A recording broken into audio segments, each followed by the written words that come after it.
Going on this evening with a discussion, Yoga Explained. Tonight we are taking up the different parts, some more of the elements of the electronic body. Physical body we are familiar with. The electronic body, body of energy within us. We are not so familiar with it.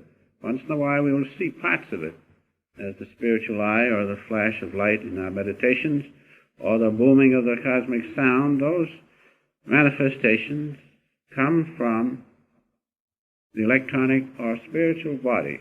And, of course, the love which we feel is the feeling of God, which comes as energy in the electronic body. Last time we discussed the different parts of the electronic body, the 19 elements, the 10 senses, and we took up the 5 pranas.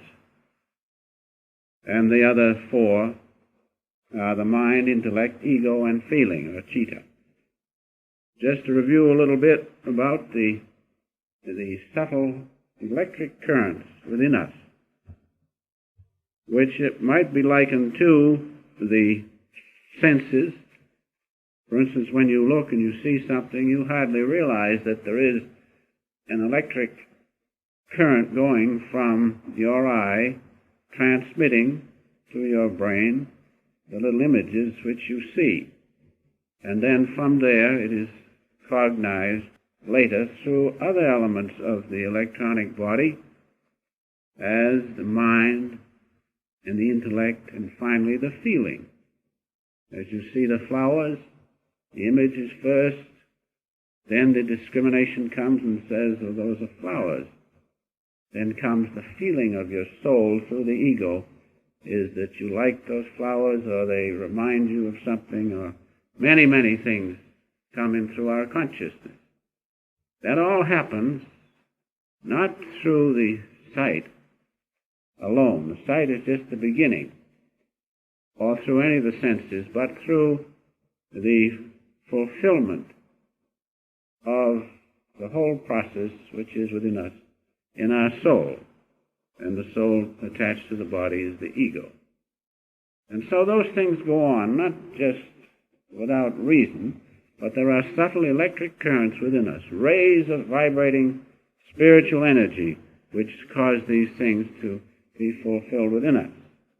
And those rays of vibrating energy constitute the electronic body, the astral body, which is behind this physical body. 19 elements, remember, 10 senses, 5 pranas, mind, intellect, ego, and feeling. We took up last time, we finished talking about these 5 pranas.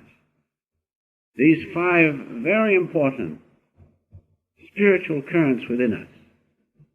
First is the prana, which is located in the chest, whereby you breathe.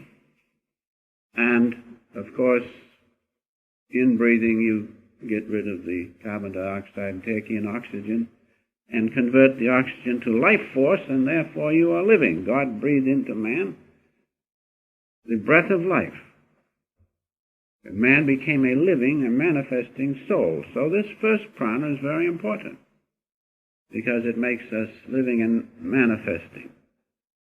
But in the end, that is discarded, and we become a free soul, not depending on this vehicle. And so that first prana is very important, and it is called prana, P-R-A-N-A. It is also used, that term is used to designate the life force within us, the lifetronic force, which makes us living and manifest through the electronic body. Then we come, the next one is the apana, which governs the excretions of the body, which you are familiar, the different ways in which waste is eliminated from the body, and one important one, of course, is the perspiration glands and other things. These must go on due to the physiology of our bodies, and it is taken care of through this subtle second pranic energy within us, known as the apana. Then the next is the samana, which governs assimilation. We eat all sorts of things, all sorts of food, all sorts of colors, and different temperatures, and constituents. And in the end, they are assimilated and make our body as it is. How? Through this prana known as the samana. And that is located in the navel region because most of the assimilation takes place in the intestine. And the final assimilation, so that's located there. The other prana I talked about is located around the different organs of excretion. That takes us now to the Udana, Udana, which is the prana of peristalsis. When food goes into us, it goes into the throat, and then it is swallowed. After it drops down over the first third of the esophagus, it's picked up by the involuntary action of the muscles and carried all down through our intestinal tract by this movement, peristaltic movement, and that is one of the pranas. We don't mind that movement unless we get a blockage, and then we really have something. When we get gas or something that stops that movement, then we know it. But usually it goes on unknown, and it does perform quite a function in the body. That brings us now to the next one, the fifth, which is the Vyana, V-Y-A-N-A. These are Sanskrit words, and that has to do with the circulation, a very important prana, because without the circulation, the food which we assimilated through the previous current of which I spoke would not be carried out through the different parts of the body. And so the circulation is very important. Also, oxygen, comes in through the lungs. Carbon dioxide is eliminated through the lungs by what medium? By this pranic current, operating the circulation. And perhaps one of the greatest things that this prana does is that it air conditions us in hot weather, and in cold weather it keeps us warm. This is the current that does that. And there are many other things that are performed, functions that are performed by this current which governs circulation. The heart and the blood vessels are made to pump, and the little blood vessels have a little wave action by this current. So it's a very important current. So much for just a little review of the 5 pranas, which are very important. You don't have to necessarily remember the words. Those of you who take the preceptor will find them there. But as you go deeper, you will feel those currents within you. And sometimes you perhaps will see them spoken of in the Bible as rivers of vibrating energy. Rivers, so through his belly shall flow rivers of life. And those currents of light have life in them. So much for the review. Now going on this evening, we take up first the mind. The mind. The mind and the intellect and the ego and the feeling, the higher feeling, these constitute the internal instruments in contrast to these senses which constitute the external entities. These are the internal parts of us and are found in the electronic body. And first the mind manas, M-A-N-A-S. The mind is, in the dictionary, is sometimes referred to not only as the mind alone, but as the intellect. And so there is confusion there. The intellect is sometimes fused with the mind, so to speak. For instance, as you look to the flowers there, first you see an image of those flowers. You see an image. Now that which gives you the image is the mind. That's the mind. Nothing else. But what happens? Immediately the intellect comes and discriminates. And you know they're flowers. So sometimes the mind is spoken of in connection with the intellect. But they can be separated. An absent-minded person may be looking at those flowers and The image is in them, but they're not cognizant of the flowers. Just an illustration of separation between the mind and the intellect. They are separate, very much so. And so, what is the real definition of the mind which the Master gave, and which I've always remembered, and it has helped me very much? The mind has the function of coordinating sensation, that's all. Mind coordinates sensation. That's the definition which the Master has given to us. Another one which you sometimes will read is that the mind gives meaning to the senses without which the senses cannot act. Unless our mind gave us the image of those flowers, then of course there'd be nothing there. But if you remember that the mind simply coordinates the senses. I see this little bouquet of beautiful little roses, and if I want, I can smell them. And then, from there on, the intellect discriminates what kind of roses they are, and the color, and perhaps where they came from, and all those things. That's discrimination. That's the intellect. And finally comes the ego. It says, oh, I like those roses. Those are wonderful roses. And if you carry it a little further, you'll see the presence of God in them. But the mind is the first thing that gives you the image. Master used to give this illustration. This is a window here, and over here we have a big mirror. Now there are light rays that come in through that window, which represents one of the senses. And as those light rays come in, they carry an image of whatever goes by that window, and it is reflected on this mirror of the mind.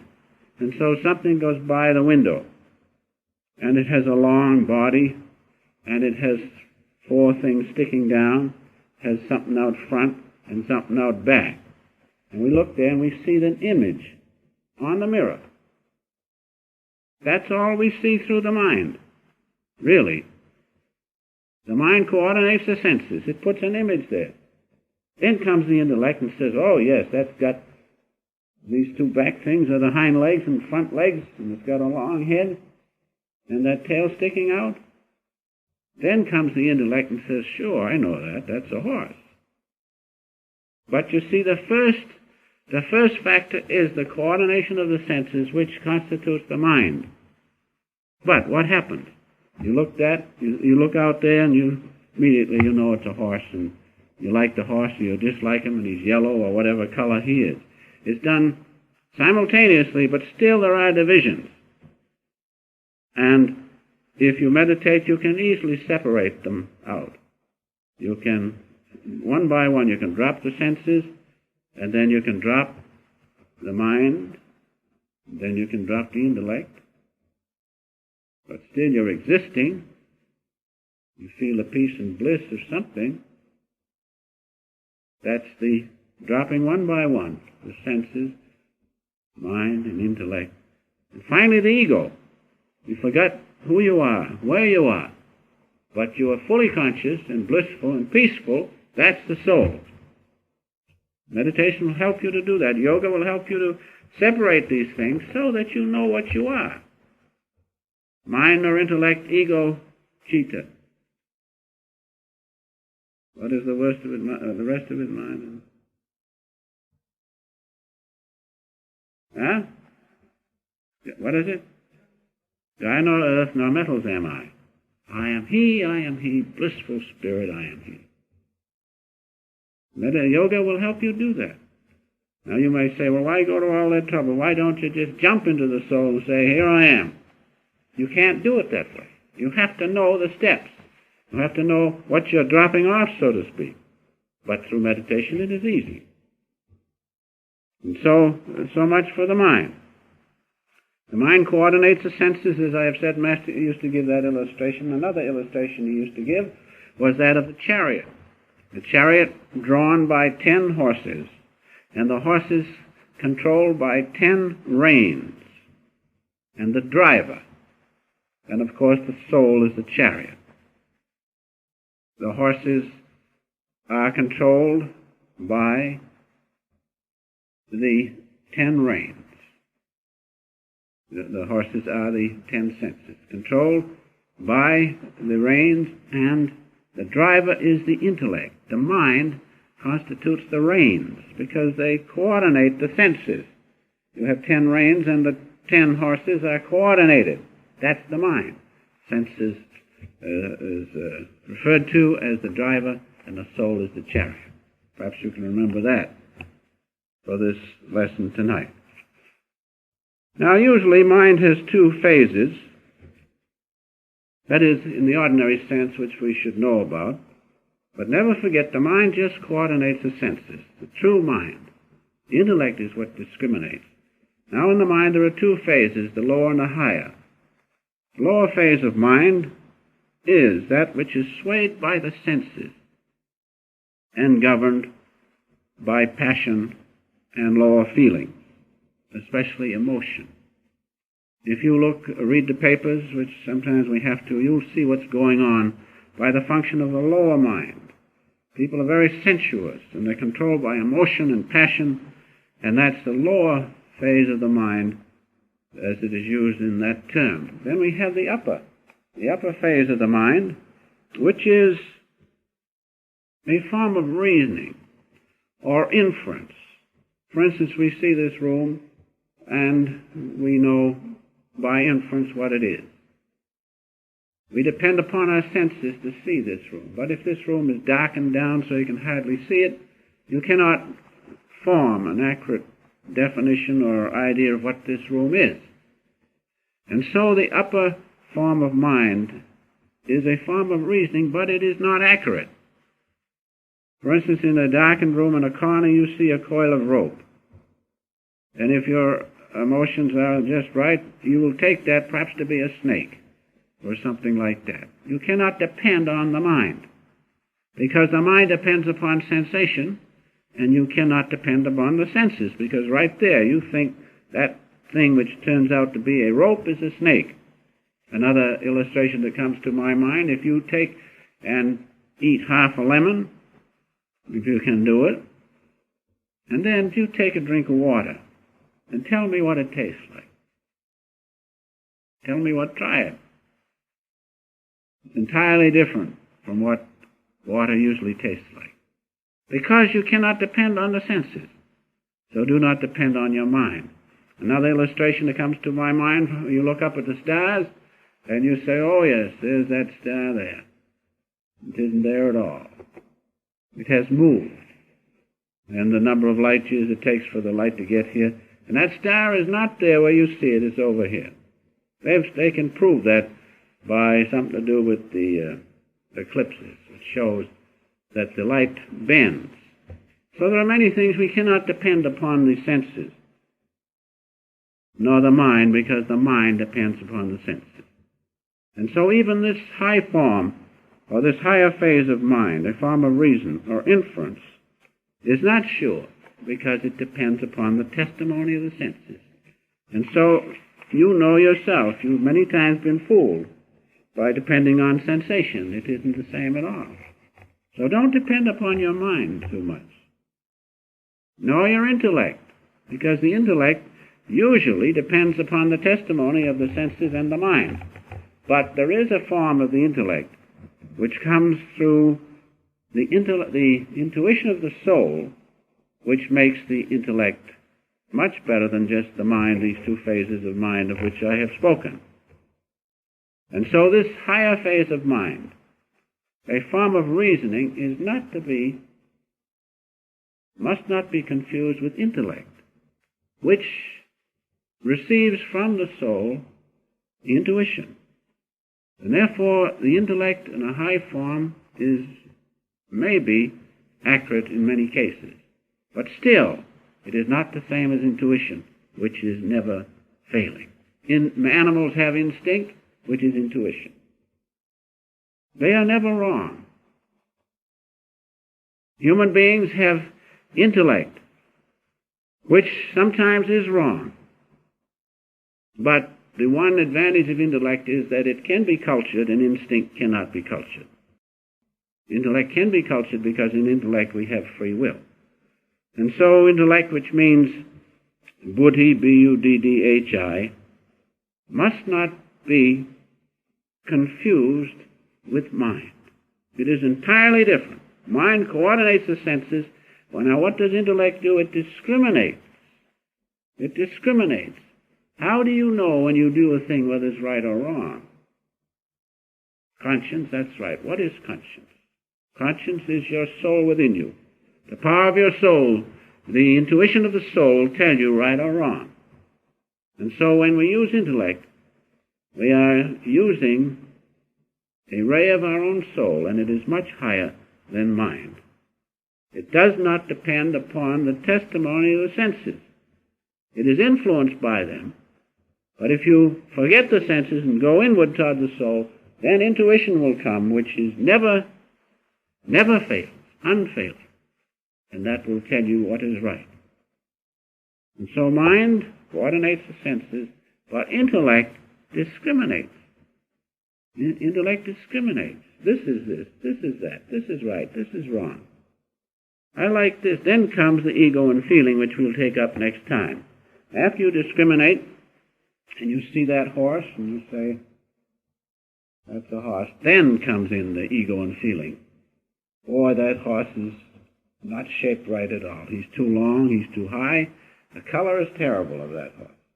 That's the ego coming in. That's where all the trouble comes. Feeling, likes and dislikes. I dislike that horse. So next time we'll take up about the ego and the feeling. And so, one other note I have in passing which might interest you. There is a phase or quality of intellect in each spinal center, whereby giving rise to the discriminative tendencies which start us on the road to salvation. Most people live in the three lower centers of the spine, and they live in sensation. But in those centers is a form of discrimination or intellect. That's why, no matter how low we are in this plane of activity, we can get out of it. We can attain salvation, because there's intuition in those centers just the same. And there's intellect, a ray of intellect in there, so that no matter if we are sensuous of the world, worldly, we can get out of it because of the ray of the soul. There's intuition in all centers. And these discriminative tendencies will show us gradually right and wrong, and we can be saved. And so much this evening for the mind and the intellect, and next time we will go on with the ego and higher feelings. Remember, these are all elements of the electronic body, the body of energy which is within us. And when this body is cast aside, what's left? The electronic body with these 19 elements in subtle form. Just like in the seed is the whole big oak tree. And so as we throw off this body, in the electronic body is not only the blueprint of this physical body, but the blueprint of the infinite, because we're made in the image of God. The soul is in there, in subtle form. So we have to rise above these three bodies, physical, electronic, and finally the causal body of ideas. And then the soul is free. So something for you to think about until next time. I have a few references, first from Hindu scriptures, which I take this evening from Master's autobiography. If those of you who wish to read a little further, on page 393, this is speaking about the mind. First we'll take a few references about the mind. You can control a mad elephant. You can shut the mouth of the bear and the tiger. You can ride a lion. You can play with a cobra, if you have that power. By alchemy, you can eke out your livelihood. You can wander through the universe incognito. You can make vassals of the gods. You can be ever youthful. You can walk on water and live in fire. But control of the mind is better and more difficult. So this little mind of which we are talking is very difficult to control. As you meditate deeply, you will find that the problem is to shut out the mind. Shut it out. Put it down. And then it's much easier to know God. But as long as that mind is coming in there, how can you? Mind is of duality. God is one. So, this little poem, but the control of mind is better than all those things we talked about, and also more difficult. Not to discourage anybody, but the truth is the truth. Now, page 152 of the Autobiography of a Yogi, which is the epitome of Hindu philosophy. Here we read a little more about the mind. Another reference. The breath and the restless mind I saw. Here Master had a vision, and of course everything melts into light. The light, from light we have come, from the love and light of the infinite. And so he was speaking about the breath and the restless mind I saw were storms which lashed the ocean of light into waves of material forms, and earth, and sky, human beings, animals, and birds, and trees, all made from light. And the mind is what causes the ocean to be restless with waves. And so he goes on, no perception of the infinite as one light could be had except by calming those storms. So we have to battle the mind of the intellect. We have to still the waves of the mind, as Master said, still the waves of the mind. And then you can see easily the reflection of the moon of your soul. And one other, on page 159, same book. Another reference to the mind.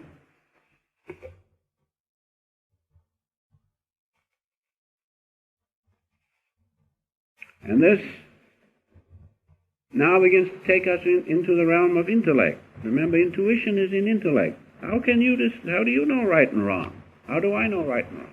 Because the soul's intuition is in it. And so here we read, intuition